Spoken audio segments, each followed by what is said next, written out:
제가 오늘 시간 이제 세 번째로 합니다. 저희가 위에 대한 부분 했었죠. 그 다음에 저희가 또 뭐 했습니까? 대장 했었죠. 대장은 소장이랑 같이 아우러서 했던 것 같고요. 그리고 간에 관련된 부분에서 저희가 가장 일반적일 수 있는 지방 간에 관련된 걸 했고요. 이제 간의 또 다른 부분에 대한 담석증에 대한 것 합니다. 그리고 저희가 그러니까 간에 관련되어 있는 A형, B형, C형 간염도 저희가 정리를 할 건데, 가장 일반적으로 그 장기에 연결되어져 있는 질환들에 대한 것들을 정리를 하고, 그게 어떠한 원인인지, 어떠한 증세가 있고, 영양학적으로는 어떻게 접근할 수 있는지를 설명해 드리면, 나중에 저희가 자격증을 취득하신 다음에 상담을 할 때, 아니면 양자를 분석한 다음에 상담할 때 굉장히 도움이 될 수 있어요. 이런 부분들 딱히 이렇게 짧은 시간에 정리를 할 수 있는 기회가 별로 없으셨거든요. 그래서 우리 논리장부학을 하더라도 그래서 간의 기능이 떨어지면 뭐 이런 얘기를 하지만 그러면 어떻게 되는데 라고 하는 개념에 대한 것들은 사실 나오지 않잖아요. 그렇죠? 그런 개념에 대한 부분에서 제가 오늘 정리를 하는데 의미가 있을 겁니다. 전 여기에 다양한 액상들이 있는 게 너무 감사해요. 이걸 먹을 수 있다는 거 제가 강의하면서 먹을 수 있잖아요. 그렇죠? 저 강의를 할 때 너무 기분이 좋은 게 이런 거 마음껏 먹을 수 있다는 거 얘기해줬고요. 감사합니다. 우리 리더님께서 너무 잘 마르지 않도록 이렇게 해주셔서 감사드리고요. 담석증에 관련된 거는 간담이 서늘하다라는 얘기 들어보신 적 있죠? 간담이 서늘하다 할 때 왜 간만 서늘하면 되지 뭐 간담까지. 간과 담낭은 그만큼 연결되어 있다는 얘기예요.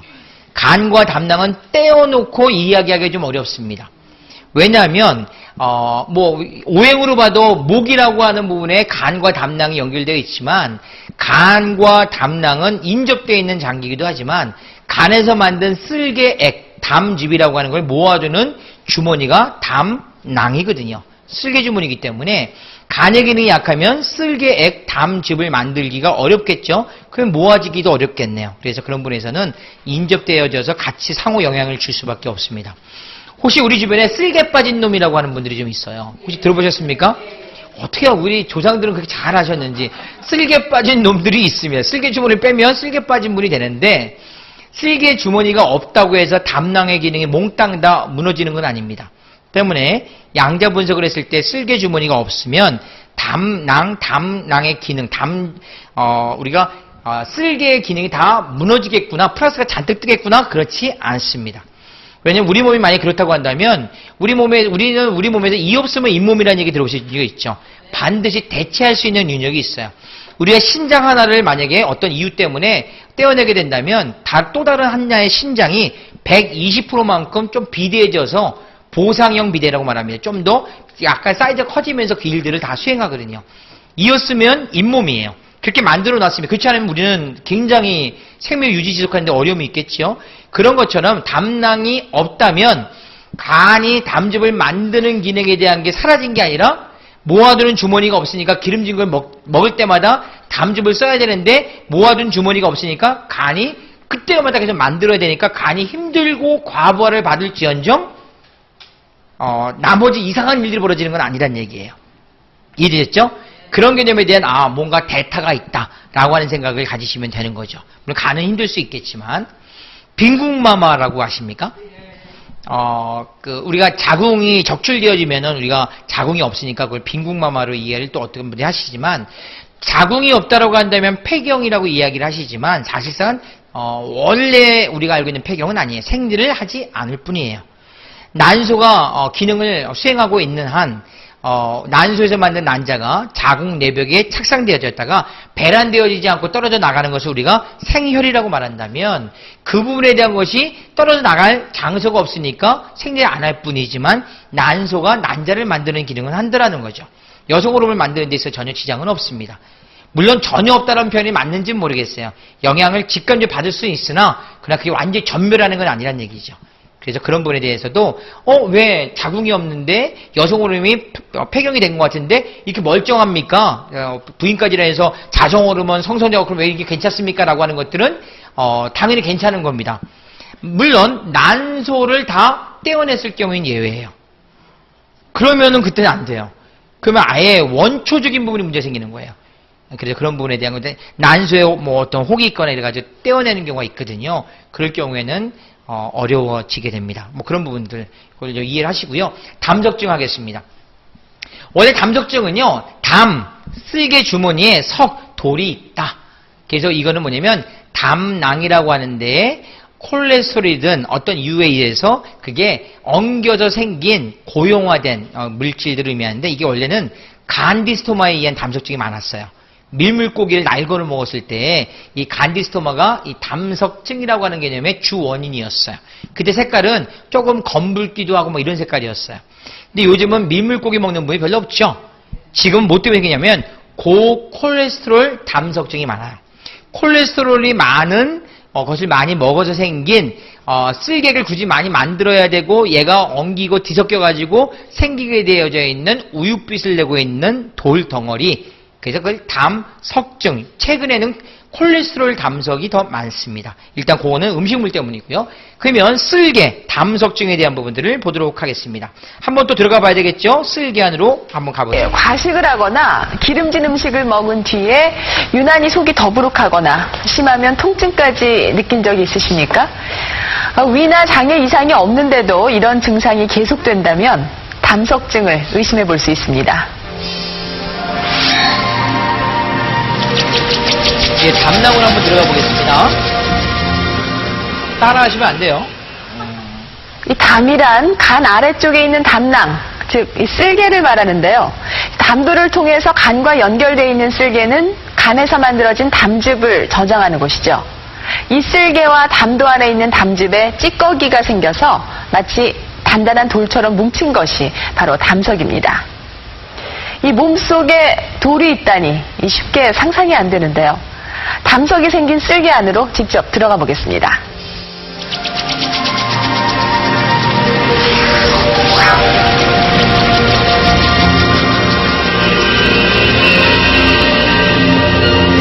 여기가 바로 쓸개 내부입니다. 여기저기 담석도 보이고 또 아래에는 담즙도 흐르네요. 이 담석증에 걸렸을 때 소화불량이나 통증을 느끼게 되는 이유는 바로 이런 돌들이 쓸개 내벽을 찌르거나 담즙의 통로인 담도를 막고 있기 때문입니다. 담석증은 성인 10명 중 1명이 걸릴 정도로 발병률이 높은 병인데요. 더욱 위험한 것은 적당한 치료 시기를 놓칠 경우 담도암이나 급성 췌장염 등 치명적인 합병증을 일으킬 수 있다는 겁니다. 담즙이라고 하는 개념은 쓸개액을 간에서 만듭니다. 간에서 만들어서 간 안에 있는 담도라고 하는 걸 거쳐서 담즙 주머니에다 모아놨다가 이걸 언제 쓰냐는 거예요. 요거는 우리가 기름진 지방성분을 먹었을 때 이 지방성분, 우리 고기를 먹었다, 튀김을 먹었다 이럴 때 이 지방성분을 소화 분해하는 거는요. 이 지방성분의 소화 분해에는 쓸개액이 없으면 못해요. 담즙 쓸개액을 통해서 분해, 소화, 흡수하는 겁니다.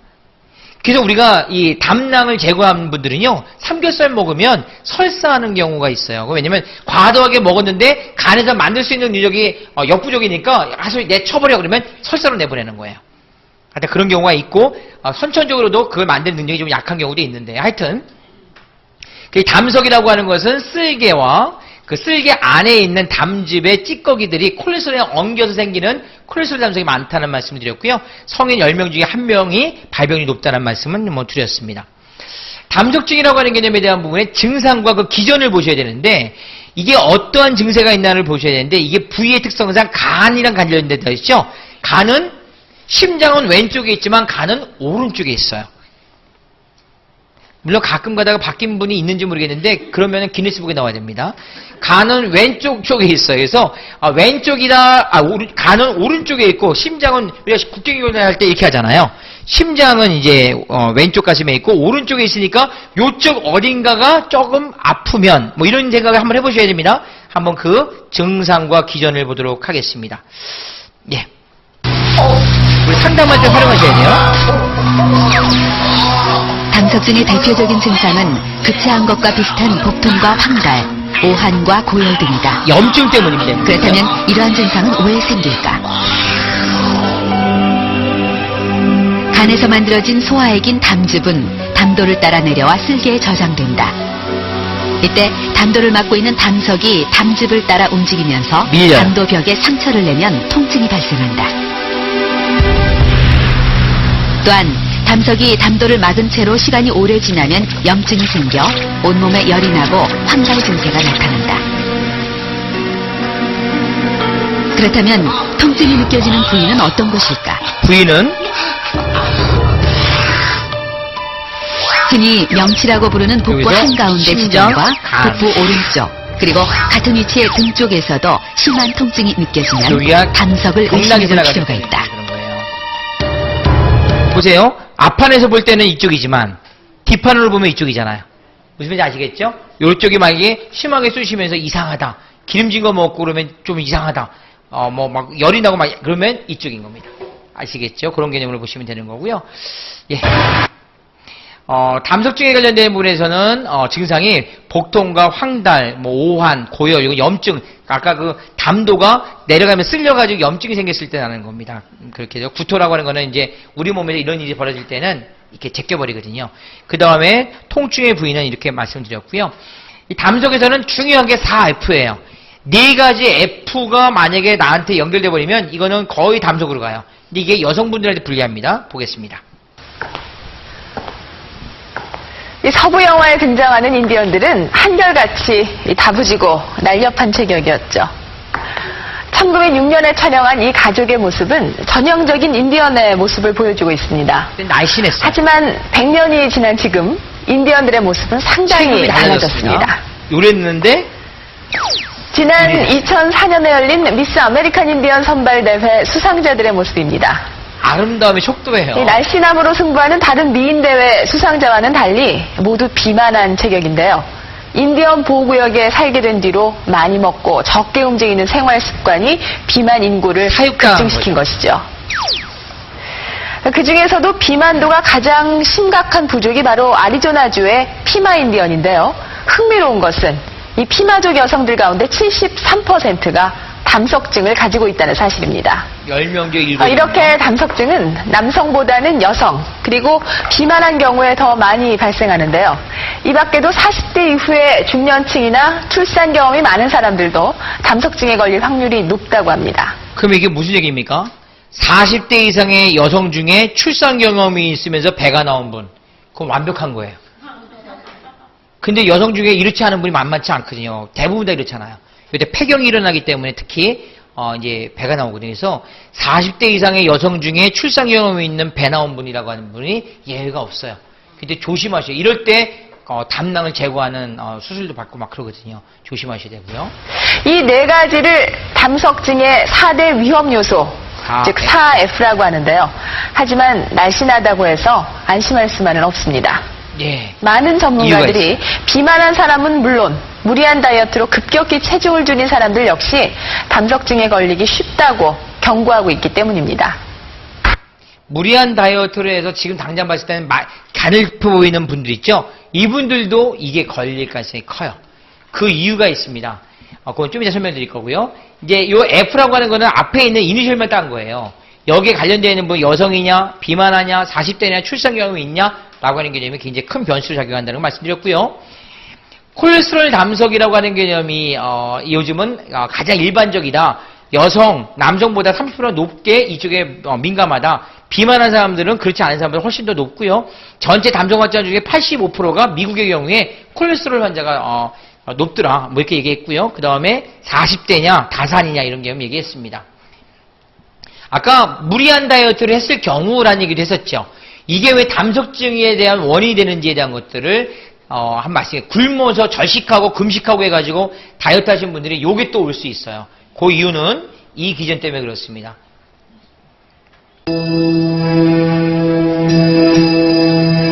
식사를 거르면 간에서는 그 보상작용으로 콜레스테롤을 많이 만들어내고 이것이 담즙과 함께 쓸개에 쌓이게 된다. 정상적인 경우라면 쓸개는 수축작용을 통해 이것들을 쓸개 밖으로 내보내지만 오랫동안 굶고 있으면 수축력이 떨어져 쓸개 안의 콜레스테롤 수치가 높아진다. 이때 콜레스테롤을 단단한 덩어리로 만드는 점액소가 나와 담석이 생기는 것이다. 한 달에 한 2, 3kg 정도 대략 한 1kg 정도 이렇게 체중 감량하는 것은 괜찮지만은 너무 급작스럽게 5kg다 10kg다 이렇게 체중 감량하는 것은 그것은 담속뿐만 아니라 이 건강 자체를 위해서도 상당히 위험하다고 생각합니다. 여기서 무리한 다이어트라고 하는 개념은요, 어떤 개념이냐면 굶는 다이어트를 의미하는 거예요. 무조건 굶어버리는 분들 있죠. 식욕억제제 약을 먹고 굶어버리거나 이렇게 해서 음식물이 안 들어가면 우리 몸에서 음식물 대사가 일어날 이유가 없으니까 어떻게 되죠? 당연히 기름진 것도 안 먹겠죠. 그러다 보면은 쓸개액을 쓸 이유가 없어지죠. 그럼 고인물은 썩죠. 고인물은 썩는 거잖아요. 그러니까 저게 잘 배출되고 음식이 들어와서 또 써먹고 막 이래야 되는데 저쪽에 대한 게 무감각해지니까 이쪽에 돌화되는 거예요. 근데 그 무리한 다이어트라고 하는 개념에 대한 부분이 우리가 이야기하고 있는 BCCP랑 거리가 멀어요. BCCP라고 하는 개념은 영양과 음식이라고 하는 개념들을 좀 다른 모양새와 충분한 비타민과 미네랄과 태워준 영양소를 노즘에서 먹는 거기 때문에 얘와 그걸 헷갈리시면 안 되는 겁니다. 이거는 굶식, 굶어서 빼는 거, 원푸드 다이어트, 뭐 하나만 먹는 거, 뭐 이런 것들을 의미하는 거예요. 제가 지금 담석증에 대한 정리하고 있습니다. 4F 기억하셔야 되고요. 무리한 다이어트에 대한 것, 콜레스테롤 기억하셔야 됩니다. 하지만 여성 호르몬 교란이 왔을 때에도 생깁니다. 우리가 여성 호르몬 약을 먹는 경우가 있죠. 우리가 그 갱년기 때문에 안면 홍조, 전신발령, 감정의 기복, 뭐 그다음에 뭐 이런 것도 있잖아요. 불면증 뭐 이런 것들이 다 우리 신체적 정서적 그 어떤 호르몬 교란에서 오게 되어지는 갱년기 증세예요. 근데 그럴 때 우리가 약을 권해봤잖아요. 그 약이 뭐냐면 말 오줌에서 빼는 거예요. 동물성이거든요. 얘는 안 돼. 왜냐면 이 동물성은 또 우리랑은 잘 안 맞아요. 우리는 뭐가 되냐면 달맞이꽃 종자유나 보라주에 있는 GLA라고 하는 감말일로인산이라든지 아니면 콩에 있는 이소플라본, 그다음에 블랙호시라고 하는 승마 추출 뭐 이런 것들이 중요한 건데요. 이런 호르몬 요법을 썼을 경우에는 좀 곤란하다라는 개념이에요. 간에서 분비되는 담즙에는 콜레스테롤을 녹이는 담즙산이 들어있는데 여성 호르몬인 에스트로겐은 이 담즙산의 분비를 억제시켜 콜레스테롤의 농도를 높인다. 농도가 높아져요. 또한 여성 호르몬은 쓸개의 수축력을 저하시켜 담즙이 제대로 배출되지 거의 못 못하면서 썩어요. 담석이 생긴다. 그래서 이게 문제가 되는 거예요. 미국 의학협회지는 최근 여성 호르몬이 담석증에 미치는 영향이라는 논문을 통해 여성 호르몬 요법이 폐경기 여성의 담석증 발생률을 높인다고 지적하기도 했다.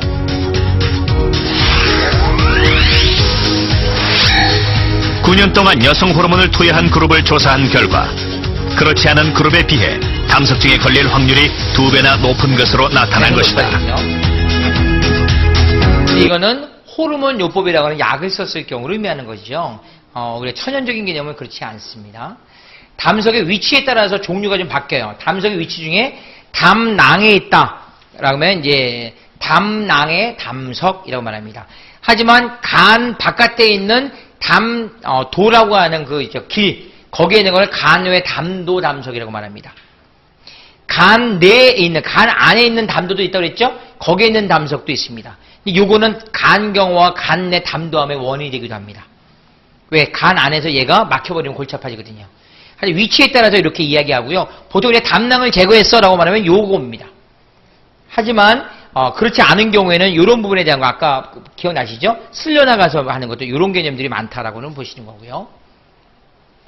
이걸 화학적인 성분으로 비교하자면 색소성 담석에서 흑색석 해가지고는 만성 간질환과 간경화와 관련이 있다. 갈색석 간디스토마와 세균감에 관련돼 있다. 이런 건 근데 많지는 않아요. 생각보다. 요즘 흔한 것은 콜레스테롤 담석입니다. 오히려 예전에 20년 전에는 50%가 색소성 담석이었지만 지금은 식생활이 소과되면서부터 콜레스테롤 담석이 훨씬 더 급부상하고 있습니다. 이건 많이 뭐냐면 기름진 육류 기름육을 많이 먹었기 때문이라고 볼 수 있는 거죠. 네. 그러면 담석을 제거할 때 그 제거술에 대한 부분들 잠깐 보도록 할게요. 이것도 하나 참고하시면 할 것 같아요. 이런 수술을 받게 됩니다. 지난 3월 서울의 한 병원. 50대 환자가 담석 제거술을 받고 있다. 간과 쓸개를 연결하는 통로인 담도가 담석으로 꽉 막혀 있는 상태. 돌이 있죠? 담도에 있는 담석은 합병증의 위험이 높아 발견 즉시 제거하는 것이 원칙이다. 막고 있잖아요. 수술 중인 박은재 씨는 이미 합병증이 발생한 경우다. 이분은 그 헷갈려봐서 담도라고 해서 이 쓸개에서 내려오는 길이 있습니다. 담도 또는 담관이라고 부르는데 거기에 돌이 여러 개 생겼습니다. 그래서 갑자기 체한 것 같이 심한 통증으로 병원을 방문하셨고 그 돌 때문에 간 기능에 이상까지 원한답니다. 지금 이게 간 안에 돌이 있고 이게 간이거든요. 이 까만 거 보이시죠? 이게 뭐냐면 꼭 이게 맥혀서 늘어난 거예요. 근데 여기 지금 암이 상당히 걱정이 돼요, 이 사람은. 간내 담도. 지금 혈액 검사에 암 지표라는 게 많이 올라가 있고. 며칠 뒤 박은재 씨는 큰 수술을 받았다. 간 모습을 좀 찍어주세요. 내시경으로 담석을 빼낸 담관 조영술과 달리 이번엔 간 왼쪽을 전부 잘라내는 큰 수술이다. 방치했기 때문에 그런 거죠. 돌이 다 박혀 있잖아요. 이렇게 다 차 있습니다.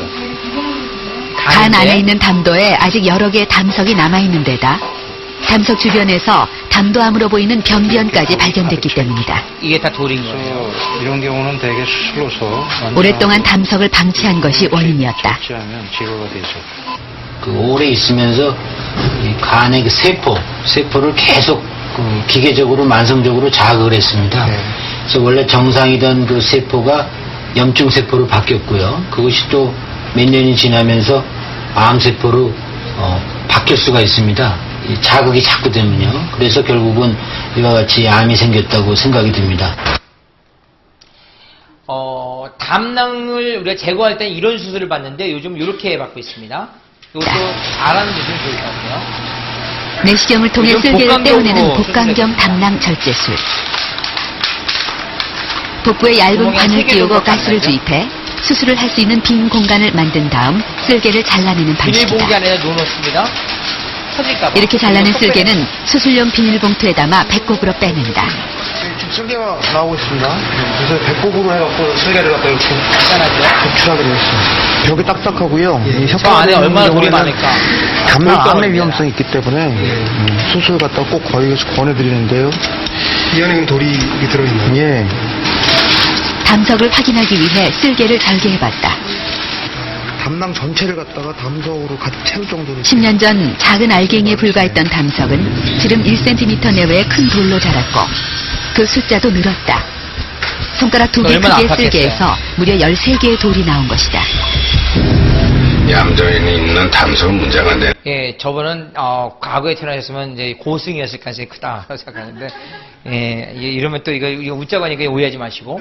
담석주 예방에 대한 식이요법은 지방 콜레스테롤을 역시 여기도 덜 먹는 거예요. 하여튼 비만하면 하여튼 여기저기 다 문제입니다. 그리고 불포화 지방산이라고 하는 오메가3 지방산 같은 부분들을 당연히 잘 먹어야죠. 고인물이 썩는 것에 대한 것을 얘는 흐르게 해주잖아요. 견과류, 이것도 마찬가지죠. 왜 우리가 견과류에 있는 기름들은 좋을까요? 그건 이제 온도로 봐도 사실 이건 이미 알 수 있어요. 우리가 왜, 우리 몸은 36.5도라고 하지만 우리 몸에 있는 장기는 좀 더 온도가 높습니다. 한 38, 9도가 넘어요, 보통은요. 우리가 그, 불포화 지방산 중에서 오메가3 지방산 중에서 그래도 좀 비싸고 양질의 것이 이게 식물성 오메가3 지방산이 있어요. 우리가 보통 연어나 이런 그쪽에서 먹는 거 말고 식물성에 있는 게 그게 좀 비쌉니다. 생각보다 많이 퀄리티가 달라요. 채식주의자는 그거밖에 안 먹을 테니까. 우리 인간보다 그 체온이 뜨거운 애들 걸 먹으면 우린 불리해요. 우리보다 만약에 뜨거운 애들이 누구예요? 개 뜨겁습니다. 개. 돼지도 뜨거워요. 우리보다 뜨거운 데에서 흐르는 지방은 걔네들보다 차가운 우리 몸에서는 꾸덕꾸덕 굳을 수 있거든요. 우리보다 차가운 데서 흐르고 있는 기름은 걔네들보다 뜨거운 우리 몸에서는 당연히 흐르겠죠. 왜냐면 연어보다 우리가 체온이 높죠. 바닷물이 36.5도면 큰일 나게요. 그렇지 않겠습니까? 때문에 거기에 있는 기름은 우리 몸에서는 무조건 완전하게 나이스한 거예요. 확확 올려. 식물은요. 식물은 말할 것도 없잖아요. 거기에 무슨 체온이 있겠어요. 그렇기 때문에 거기에 있는 기름들은 굉장히 양질의 기름인 거죠.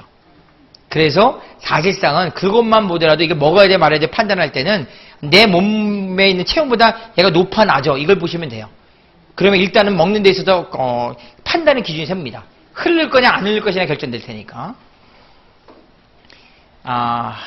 밥 먹을 때 됐으니까 넘어갈게요. 하여튼 이거는 이거 넘어가고 뭐 이렇게 요거는 보여드릴게요. 하여튼 민물고기가 이렇게 되는 거예요. 기전은 알고 갑시다. 이거 기전.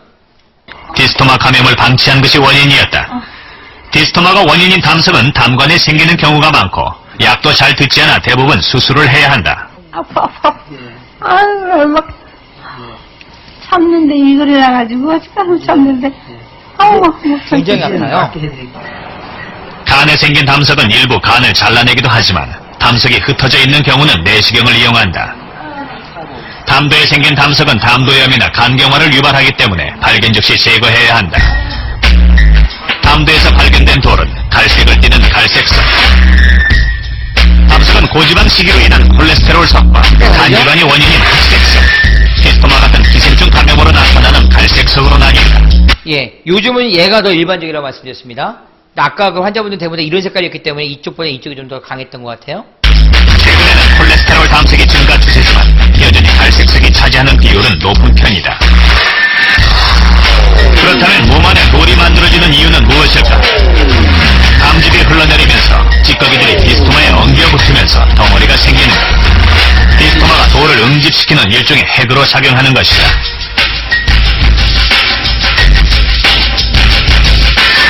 예. 민물고기 익혀서 먹는 것이 첫 번째가 있고요. 그 다음에 이런 일들이 벌어지면 복통과 소화불량, 황달이 있을 경우에는 일단은 의심해 봐야 됩니다. 뭐 이런 거는 그렇다 치고. 하지만 이게 요즘 메인은 아니고, 요즘 메인은 콜레스테롤 쪽이니까 그쪽에 집중하시고요. 이제 간에서 A, B, C형 간염을 제가 이제 정리를 해드려야 됩니다. 사실은 A형 간염이 가장 큰 문제예요. B형 간염이 가장 큰 문제고요. A형, C형은 그냥 그럴 수 있다. 음식물이든 여러 가지 환경 때문인데 정리를 해나가겠습니다. B형 간염 바이러스라고 하는 개념에 대한 부분을 이제 중심으로 좀 보시고 나머지 그냥 그렇구나라고 넘어가시면 됩니다. B형 간염. B형 간염 바이러스는 간단한 4개의 유전인자로 구성이 되어 있습니다.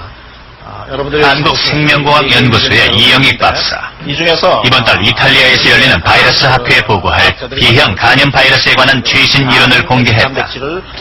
그의 연구에 따르면 B형 간염 바이러스가 우리 몸속의 암 억제 유전자를 무력화시키고 대신 암 발생 유전자를 활성화시키는 매우 지능적인 생존 전략을 구사한다는 것이다. 것이 밝혀진 바가 있습니다. 어렵지 않으니까 잘 B형 간염 지켜보세요. 바이러스는 일반적으로 혈액이나 체액의 접촉을 통해 몸속으로 들어온다.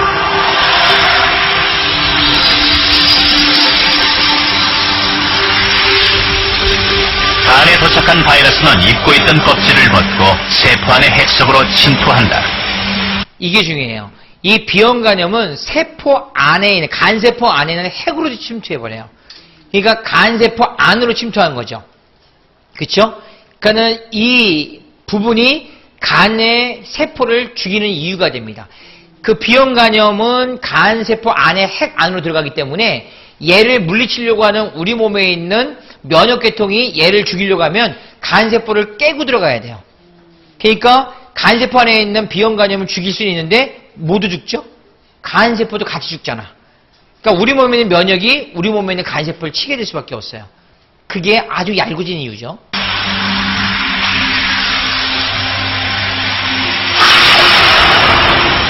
그리고 DNA부터 사기 증식을 하는데 이때 B형 간염 바이러스 유전자 중에 하나인 엑스타 맵질이 암 억제 유전자의 작용을 방해하고 암 발생 유전자는 활성화시켜 간암을 일으킨다는 것이다. 암을 부추기는 거예요. 바이러스가 감염이 되면 주로 급성으로 되거나 또는 만성으로 가는데 만성에서 한 10년에서 20년 또는 많게는 한 30년간 사람의 몸에서 존재하다가 이것이 사람의 면역력이 약해지면 간경화나 간암으로 가는 수가 있습니다.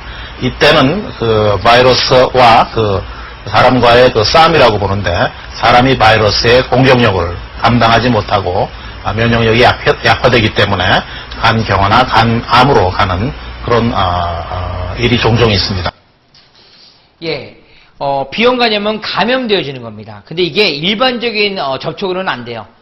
혈액과 체액으로 타액 같은 개념이 있죠. 이제 보통 보면 부부 생활이라든지 이런 부분들이라든지 또 하나 가장 아쉬운 게 모자 감염이라고 해서 수직 감염. 애를 출산할 때 산모가 만약에 엄마가 B형 간염 보기 전에 감염자면 애는 마지막에 나올 때 혈액을 머금으면서 이제 감염이 돼버립니다. 그걸 한번 보도록 하죠. B형 간염은 바이러스가 옮기는 일종의 전염병입니다. 바로 이 때문에 간염 보유자에 대한 사회적 편견을 갖기가 쉽습니다. 단순히 B형 간염 보유자라는 이유만으로 취업에서 불이익을 받거나 또 기피의 대상이 되기도 하는데요. 이것은 어디까지나 병에 대한 오해에서 비롯된 겁니다.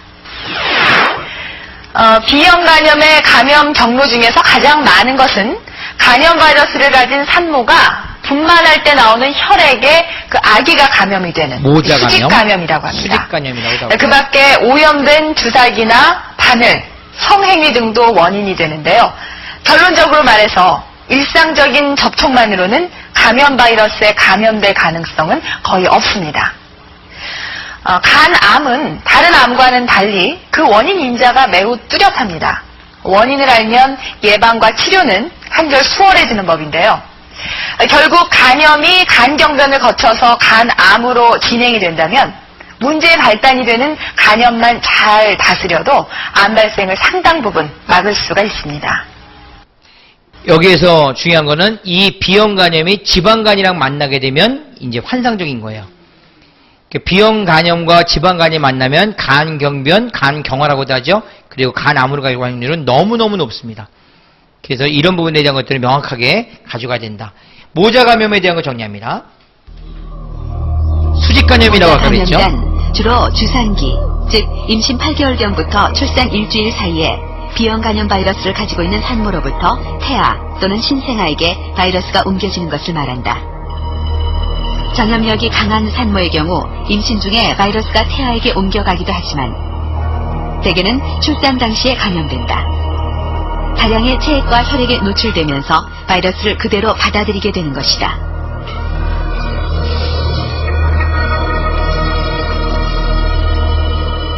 우리나라 사람의 80% 정도가 그렇듯이 아마 주산기 감염, 우리 보통 일반 사람들은 모자 감염 이렇게 얘기하는데 어머니가 감염 바이러스를 가지고 있고 자신은 모른 채 이제 결혼해서 아기를 낳으면은 그 아기가 감염 보유자가 되는 거죠. 그럼 그 사람은 한 20년 내지 30년 멀쩡해서 자기도 몰라요. 간 기능 검사해도 정상이고. 그렇지만 간염 바이러스는 몸에서 자라고 있거든요. 그리고 청장년기 30대 내외에 비로소 소위 간염 수치가 올라가고 내려가고 그러는 만성 간염이 시작이 되는 이러한 경과를 밟는 게 우리나라의 대부분의 환자들이거든요. 때문에 잠복기 동안은 몰라요. 그래서 30, 40대 지난 다음에는 생뚱맞게 알게 됩니다. 그래서 또 어떻게 보면 또 참 어려움이 좀 있는 거죠. 모르는 동안에 사실 여러 가지 일들이 벌어지게 되거든요. B형 간염 바이러스가 어떤 악영향을 주는지에 대한 것들을 한번 보도록 하지요. B형 간염 바이러스는 둥근 모양으로 우둘투둘한 돌기를 가진 외피로 둘러싸여 있다. 간염 바이러스가 혈액을 통해 우리 몸 안으로 들어가면 바이러스는 숙주인 간을 찾아간다. 간세포의 핵 속에 자리를 잡으면 바이러스는 끊임없이 자기 증식을 한다. 문제는 우리 몸의 면역 체계가 간염 바이러스를 침입자로 인식하고 공격을 시작할 때 발생한다. 그러면 간세포를 떼야 됩니다. 바이러스가 간세포의 핵 속에 있기 때문에 자연히 간세포까지 함께 파괴하는 것이다. 외부 침입자 바이러스와 내부 보호자 면역 체계 간의 소리 없는 전쟁으로 간은 점점 손상돼 간다. 만성 B형 간염은요, 100개가 이제 간세포가 감염이 됐다 이렇게 가정을 했을 때 한 50개만 깬단 말이죠. 그럼 나머지 50개는 그 주위에 인근 간세포를 또 감염을 시키고 피속에도 나오고 그럼 쫓아가서 또 한 반쯤 깨고 이렇게 끝없이 염증이 뭐라고 그럴까요? 초래됐다가 또 완화됐다가 하는 과정을 몇 년씩 되풀이하면서 간 조직을 파괴하고 내중엔 간경변증이 되고 이런 경과를 밟는 거죠. 그렇다면 B형 간염 바이러스가 어떻게 해서 간암을 일으키는 것일까? 아까 보신 거예요. 혈액이나 체액에 실려 몸속으로 들어온 바이러스는 간에 도착하면 입고 있던 껍질을 벗고 세포 안의 핵 속으로 침투한다. 그리고 유전자부터 자기 증식을 하는데 이때 B형 간염 바이러스 유전자 중 하나가 암 억제 유전자의 작용을 방해하고 암 발생 유전자는 활성화시켜 간암을 일으키기도 한다. 이 얘기는 무슨 얘기냐면 B형 간염은 암으로 될 수 있는 확률이 너무 높다는 거예요. 그래서 간암은 다른 어떤 암보다도 원인이 아주 명확합니다. 간암 환자들의 아주 많은 분들이 B형 간염 보균자예요. 뭐 그렇지 않은 예외도 있지만 거의 별로 없고요. 그래서 B형 간염 바이러스의 진행 과정을 한번 보도록 하겠습니다. 노벨 의학상 수상자죠. 미국의 블룸버그 박사에 의해서 인류는 지난 1964년 비로소 B형 간염 바이러스의 정체를 알게 됐습니다. 자, 그렇다면 과연 B형 간염 바이러스가 인간의 몸속에서 어떤 진행 과정을 겪는지 다시 한번 살펴보도록 하겠습니다. 먼저 소화기 때 B형 간염 바이러스가 간에 침투하면 바이러스는 증식하지만 간염은 생기지 않는 상태가 10년에서 20년 정도 이어집니다. 잠복기입니다. 쉽게 말해 우리 몸의 면역세포인 T세포와 바이러스가 사이좋게 지내는 평화 공존의 상태라고 보면 됩니다. 그러다가 어느 시점, 대체로 10대에서 20대경인데요.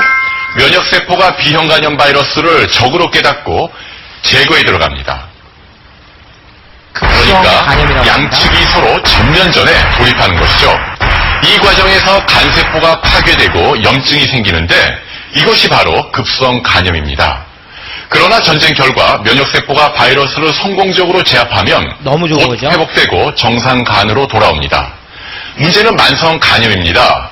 보시는 것처럼 면역세포가 바이러스를 한 번에 제압하지 못해서 양측이 공격과 방어를 반복하는 경우인데요. 간염. 일종의 게릴라전이 지속적으로 벌어지는 겁니다. 이렇게 되면 전쟁터인 우리 간은 완전히 폐허가 돼 간경변으로 진행됩니다. 또 간경변이 지속해서 악화되면 보시는 것처럼 간암으로까지 이어질 수 있습니다. 그렇기 때문에 우리가 인지하지 못한 일 중에 벌어지는 거예요. 이 급성 간염에서 이걸 잘 극복해서 잘 제압해버리면 간염에 대한 항체가 있기 때문에 문제가 없는 건데 나도 모르게 생긴 거죠. 근데 그렇지 않은 경우에는 계속 잔존하면서 반만 깨부시고 여기저기서 계속 일어나는 겁니다. 그러니까 이제 막을 길이 없는 거죠.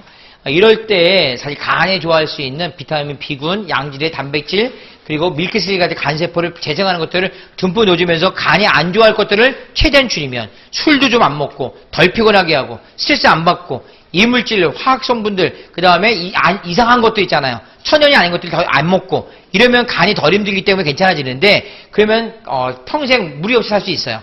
하지만 삶이 그렇지 않다는 거죠. 그래서 그런 부분이 문제가 생기더라. B형 간염 바이러스가 우리 몸속에 들어오면 일단 간세포 속에 자리를 잡습니다. 그렇게 되면 우리 몸의 면역체계와 감염된 간세포 사이에 상호작용이 일어나게 됩니다. 다시 말해서 간세포 안에 간염 바이러스가 침투하면 이 바이러스가 항원을 만들어내는 겁니다. 이 항원으로 인해서 우리 몸의 면역체계가 염증 반응을 일으키게 되는 것이죠. 그리고 바로 이것이 간세포 파괴의 주요 원인이 되고 결국 우리의 간은 상하게 됩니다. 간염 바이러스 자체가 간세포를 파괴하는 것은 아니다. B형 간염 바이러스가 몸속에 들어오면 우리 몸의 면역세포는 이 침입자를 파괴하기 시작한다.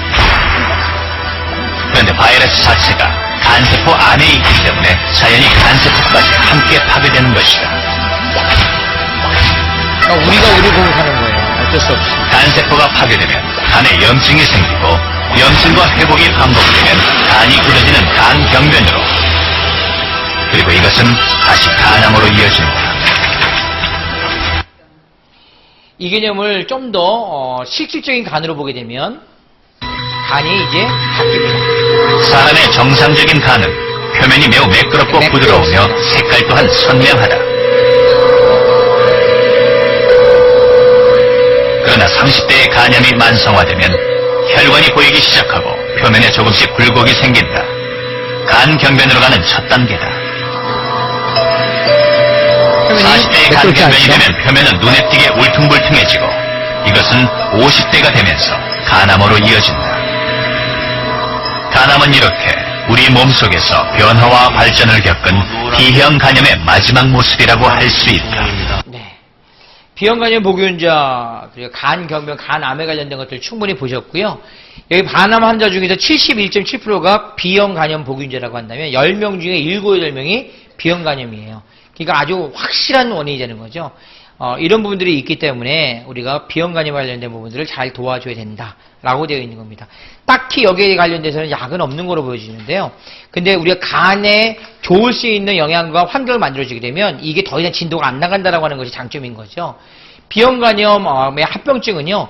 합병증이라는 표현이 많이 있어요. 진도상으로는 간경변, 그리고 아까 말씀드렸던 간암과 관련된 부분들, 그리고 간성혼수, 복수가 차는 것들, 이런 부분들에 대한 것들이 다 이루어지는데 이건 간에 문제가 생겼을 때 나오는 순서입니다. 이건요. 어쩔 수 없이. 이런 부분들이 생기게 되고요. B형 간염 복용자가 만약에 술을 먹는다고 한다면 간경변으로 갈 수 있는 건 9배, 그리고 간암으로 가는 건 31배니까 이건 끝내주는 거죠. 그래서 아까 지방간이라고 하는 거 있었잖아요. 알코올성 지방간이든 비알코올성이 다 똑같지만 알코올성 지방간은 뭐 끝내주는 겁니다. 이거는. 그래서 이건 아주 위험하다라고 볼 수 있는 거고요. 이것만 안 해도 이건 줄일 수 있는 거잖아요. 그렇기 때문에 그런 부분이 있다는 겁니다. B형 간염 복용자가 만약에 산모인 경우 애한테 수유를 하는 게 좋습니까? 라는 개념인데요. 이거는 하라라고 얘기하고 있습니다. 왜냐면 이것 때문에 애가 없고 잃는 득과 실을 보면 득이 더 많다는 거예요. 그래서 그것 때문에 애가 옮아지면 아니요 이미 출산할 때 거의 대부분은 감염되거든요. 그렇기 때문에 오히려 엄마의 젖을 먹어서 얻을 수 있는 걸 얻는 게 더 낫다라고 평가를 하고 있습니다. 간암의 원인들이 여러 가지가 있지만 B형 간염은 68.2%, C형 13%, 술 7%, 얘가 합치면 75%잖아요. 그렇죠? 기타 등등에 대한 건 지방간과 관련된 거고요. 보통 간암은 B형 간염 복용자가 그렇지 않은 경우보다 20배 정도가 높다라고 하고요. 외국에 200배라고 하니까 말할 것도 없죠. 그래서 거의 절대적입니다. 간염에 대한 문제, B형 간염은 말씀을 드렸으니까 요즘 넘어가고요. 그 A, B, C형에서 좀 구분을 좀 해볼게요. 이게 도대체 어떻게 차이가 있는가라고 하는 걸 좀 보겠습니다. B형 간염 종류가 많아요. 현재까지 지구상에 발견된 바이러스성 간염에는 A, B, C, D, E형 이렇게 5가지가 있습니다. 그중에 우리는 A, B, C형이 주로 발생합니다. 우리나라에는 A, B, C형이 발견되고 있습니다. A형 간염은 주로 물과 음식물 등을 통해서 전염되는데 여름에 가장 급성이기 심하겠죠? 때문에 발병 당시 증상만 잘 다스리면 평생 면역이 생깁니다. 만성 B형 간염은 우리나라와 중국을 비롯한 아시아, 아프리카 그리고 알래스카 등의 전 인구의 8% 내외로 무척 많습니다. 만성 C형 간염은 몽골과 중국, 아프리카 그리고 남미 지역에 만연해 있습니다. 이 만성 B형과 C형 간염은 중증 간질환으로 진행될 확률이 높아서 더욱 주의를 기울여야 하는데요. 최근 우리나라에는 만성 C형 간염이 점점 증가하고 있습니다. B형, C형 다 문제죠. 현재 국내 만성 간질환자 중 C형 간질환의 비율은 9.4%, 만성 B형 간질환과 알코올성 간질환 다음으로 큰 비중을 차지하고 있으며 여기서 알코올성 간질환이랑 지방간이랑 얘랑 합치게 되면 끝내주는 거잖아요. 그래서 이게 같이 맞부딪히면 안 된다는 얘기를 하고 있는 거고요. 뭐 A든 B든 C든 다 간 쪽이죠. 이거는 뭐 A는 뭐 B는 뭐 이렇게 하지 않습니다. 간이 편안하기만 하면, 간이 좋아할 수만 있다면 이렇게 이해하시면 돼요. 뭐 거기서 MT 브랜드라고 하는 밀크시슬 들어가 있는 부분이나 우리가 말하는 파이토프로틴, 비타민, 식물성 단백질, 그 다음에 B 플러스 같은 비타민 B군 너무너무 좋은 겁니다. 그리고 여기에 또 하나 한다고 한다면 항산화 영양소도 너무 중요하죠. 이런 개념들에 대한 걸 통해서 면역을 키우시게 되면 A가 됐든 B가 됐든 C가 됐든 다 해결할 수 있다라고 하는 게 지금의 관점입니다. A형 간염 기존에 관련된 것들은 아까 말씀드린 대로 저희가 수질, 아까 음식이라고 했죠. 그래서 이건 여름에 가장 문제가 되고요. 홍수가 나거나 이럴 때가 아주 골치 아픈 거예요. 그러면 우리가 뭐 화장실도 다 엎어지고 막 난리 나잖아요. 이러고 뭐 더우면 이제 끝나는 거죠. 그래서 A형은 보통 그렇게 해서 식중독, 뭐 어느 학교에 뭐 애들이 뭐 집단으로 이거 다 이쪽입니다. 그렇죠? 만성간염 예방에 대한 부분에서는 중증 간질환자로 진행되지 않도록 평상시에 관리한다. 이게 키예요. 그래서 이런 부분에 이제 간이 좋아할 수 있는 거 먹어줘야 되고요. 뭐 우리 아시죠? 차두리가 간 때문이야 이거 기억나십니까? 그거 하잖아요. 그런 개념입니다. 간에 이렇게 도움이 될 수 있는 거. 병을 알리고 도움을 구하라는 건 뭐냐면 이 B형 간염이 있거나 이런 분들은 간이 너무 힘들거든요. 이럴 때 술 많이 먹으면 이분들 잘 못 깨요. 이럴 때는 내가 좀 간이 좀 약하니까 이렇게 해가지고 술을 좀 권하는 걸 좀 막으셔야 돼요. 일단은요. 그렇게 하게 되면 좋겠고, 그 다음에 뭐 이런 어떤 부분도 있겠는데, 이거는 뭐 갖다 그렇다 치고. 간이 건강하기 위해서 솔루션에 대한 부분입니다. 이스트 B, 비타민 B군의 간이 건강한 것은 위랑도 관련이 있죠. 왜 그렇습니까? 간은 목이지만 위는 뭐예요? 토잖아요. 그쵸? 목극토, 뭡니까? 나무는 뿌리를 내리면서 땅을 뚫지요. 그게 원리예요. 그래서 간과 담낭의 목은 비와 위장이라고 하는 토를 뚫어버린 그게 원리가 있거든요. 간이 안 좋으면 위가 안 좋을 수밖에 없습니다. 사실상은. 서로 상호간인데 이스티비는 거기에 아주 깔끔하죠. 그 다음에 엠티블렌드라고 하는 밀크시슬, 간세포를 재생하는데 얘만한 게 없죠. 우리가 엉겅키라고 하는 거. 그 다음에 파이토프로틴, 간에 재생을 할 때 프로틴이 없으면 단백질이 없으면 못하잖아요. 그 다음에 BCCP, 이거 왜 그러냐면 다른 게 아니라 복부 비만이 있을 경우에 다이어트에 관련된 것은 이런 우리 시스템이 있지 않습니까? 스트레스 관리, 스트레스 많이 받으면 간은 지방산을 발산하는 것에 대한 부분에 어려움을 겪기 때문에 그렇고요. 금주, 술은 당연히 간에 독이죠. 그 다음에 저당지수라고 하는 게 뭡니까? 덜 단 음식이에요. 이거 또 왜 생뚱맞게 그러냐? 단 음식이거나 단당류를 많이 먹게 되면 혈당을 높인다고 했죠. 혈당을 높이게 되면 인슐린이 나와야 되죠. 인슐린이 나와서 그 혈중에 있는 당을 싸잡아가지고 저장하는 애가 간과 근육이거든요. 그러니까 만약에 단 음식을 많이 먹게 되면 저장하는 당의 이름을 글리코겐이라고 하는데 글리코겐의 그 형태로 저장당의 형태로 간에 많이 쌓아두게 되면 그게 필요 이상으로 넘게 되면 그게 중성지방화됩니다. 그렇기 때문에 단 음식을 많이 먹는다라고 하는 것은 실질적으로는 간에 지방이 많이 낄 수 있는 환경을 만들게 되는 케이스가 되기 때문에 좀 덜 단 음식. 근데 이게 뭐예요? 식이섬유가 많은 걸 말하는 거죠. 식이섬유가 많은 음식을 먹게 되면 사실상은 모든 게 다 해결되는 겁니다. 위든 대장이든 간이든 다 똑같아요. 이해되셨습니까? 예. 그리고 간은 뭐 이렇게 생겼고요. 간은 오른발에 있다라고 했잖아요. 오른발에 이쪽에 있습니다. 심장에 대칭되는 부분인데 아까 오른쪽 말씀드렸죠? 그런 개념에 대한 거다. 여기를 많이 눌러주게 되면 그쪽에 관련되는 게 너무너무 좋아집니다. 간이 안 좋고 피곤한 분들 여기 누르면 막 자지러져요. 여기를 꾹꾹 눌러주는 거 5분씩 해가지고 하게 되면 간에 엄청난 혈류가 갑니다. 나중에 정말 이 족부한테 꼭 한번 가르쳐주고 싶어요. 이거는 정말 아주 대단합니다. 여기를 누르게 되면 피곤함이라든지 이런 것들이 싹 없어져 버리고요. 막, 어지럼증이 있고, 차 탈 때 막 이렇게 멀미하잖아요. 그거 한 군데만 눌러버리면 끝나버리거든요. 그런 것들을 다 이렇게 해보시면 좋을 것 같습니다. 예, 넘어가고요. 됐죠? 예. 그래서 깔끔하게 뭐가 끝났습니까? 간이 끝났습니다.